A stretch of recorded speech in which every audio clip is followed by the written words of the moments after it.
This video is sponsored by Sani Hajumra Tours and Travels. अस्सलामुअलैकुम दोस्तों, kids message की तरफ से आप सबको रमजान की बहुत बहुत मुबारकबाद। क्या आप जानते हैं कुरान पाक में अल्लाह ताला इरशाद फरमाता है, ऐ ईमान वालों, तुम पर रोजे फर्ज किए गए जैसे तुमसे पहले लोगों पर फर्ज किए गए थे, ताकि तुम परहेजगार बन जाओ। क्या आप जानते हैं ये वो महीना है जिसका अव्वल हिस्सा रहमत, बीच का हिस्सा मग़फ़िरत और आखिरी हिस्सा निजात यानी जहन्नम से आजादी का है। और हाँ, क्या आप जानते हैं ये वो मुबारक महीना है जिसमें रोजा दोज़ख से बचाने के लिए ढाल है और खिला है।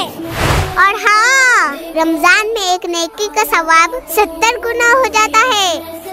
और क्या आप जानते हैं कुरान शरीफ रमजान के महीने में नाजिल हुआ और इस महीने में रोजेदारों पर अल्लाह की रहमत बरसती है।